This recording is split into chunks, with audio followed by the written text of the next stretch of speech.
The average people come to me and say, what do I do? I'm just the average guy. And my only answer is stop being the average guy.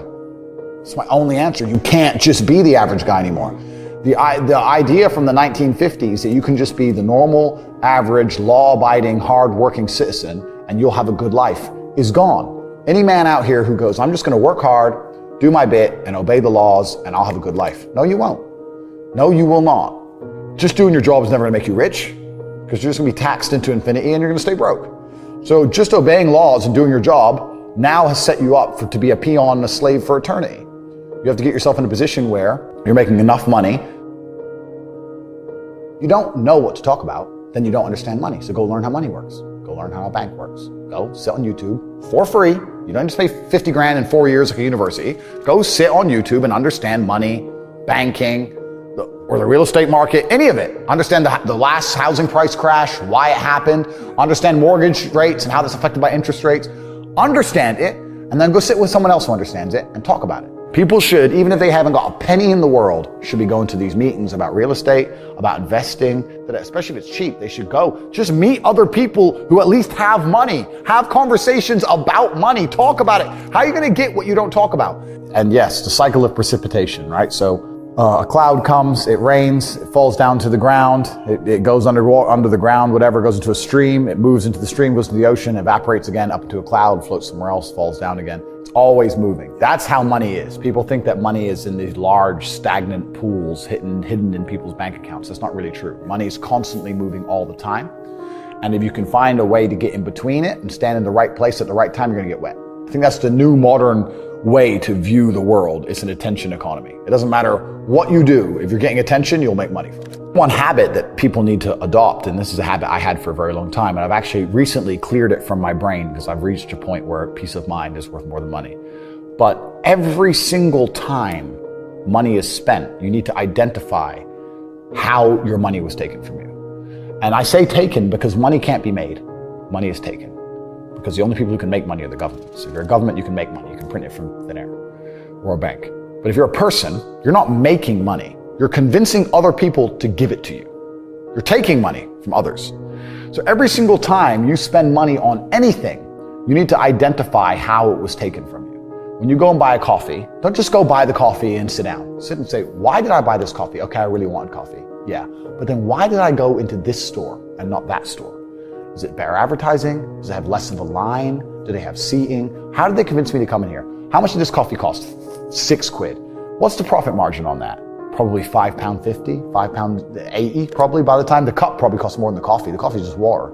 How did they convince me to spend £6 in this place? And when you sit there and analyze and you all start to learn little lessons about business, you'll learn about the importance of the signage. You'll learn about the importance of there being no queue. Yeah. So that if you ever run a business, I'm telling you, I say with my business, my people all the time, faster. All the time, quicker. Yeah. Like I have a couple businesses that are physical. I'm like, I don't want to see a line. I don't want it to see empty because it looks bad. So when there's lines, you work fast. When we're down to 1 or 2 people, you take your time, you talk to the customer. Right. You keep it so there's like always one person at the thing. Like manage the line. Like people don't think about this stuff. No one's going to sit and wait in a long queue. Maybe some idiots will, but people like me won't. We've got shit to do, right? My time's worth money. I'm not going to stand and wait in a line. So you have to identify how your money is taken from you. If you start doing that with every single time you spend anything ever, you're going to start to identify business opportunities and you're going to sit there and you're going to have coffee and you're going to go, you know what? They could have sold cake and they didn't. Could I outcompete this place? Let's imagine I had the money to start a coffee shop right next door. How would I outcompete them? Well, I'd have cake because they don't have cake.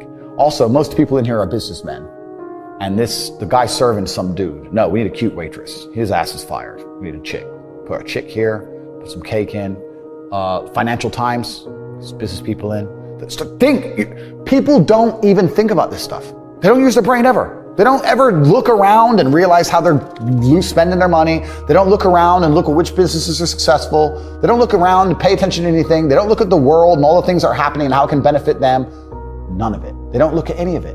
They're too busy following the circus. This is why it's clown world. I was walking to college with a couple of my friends and a Ferrari drove past. And I said, bro, you see that? And he goes, yeah, what about it? I said, doesn't that piss you off? I must be about 16. He goes, why?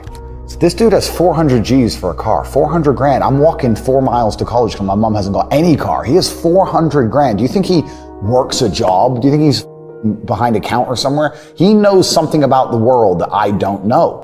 And they were like, well, he's rich. I'm like, yeah, I know. I didn't say he wasn't rich, dummy. I'm saying he knows something about the world I don't know.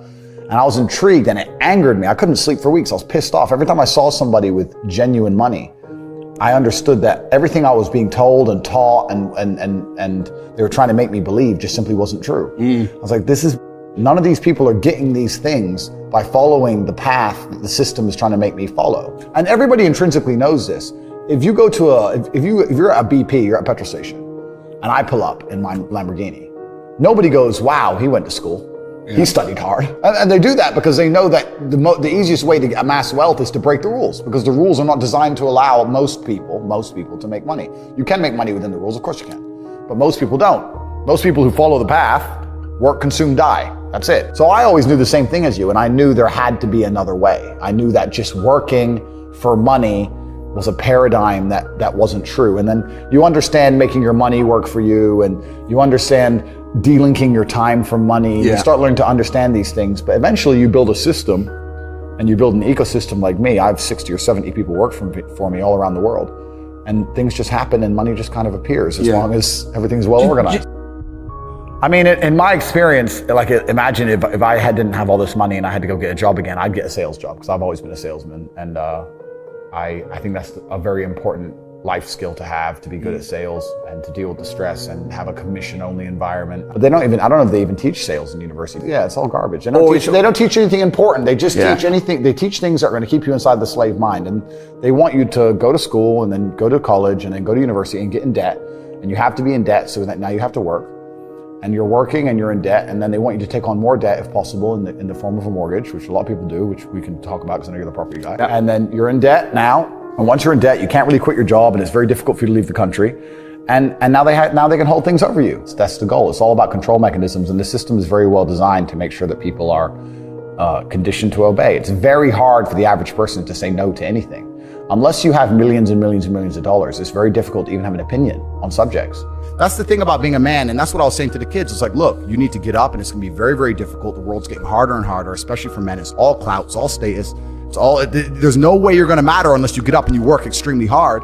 Should young men aspire to work very hard, have no criminal record, become multimillionaires, protect and provide for the women close to them, be sovereign so they can stand up and have their own points of view in face of cancellation, be able to not be mentally intimidated when they go on national TV and there's traps set up for them? Yeah, I believe that confident, strong men who stand up and protect and provide for women are a good thing for the world and a good force for the world. And I don't think that I put a magic spell on anybody. I think there's a whole bunch of men in the world who understands my value. And if men grow up to be like me, you're gonna have a whole bunch of people with no criminal record, dedicated athletes, who protect and provide for the people close to them,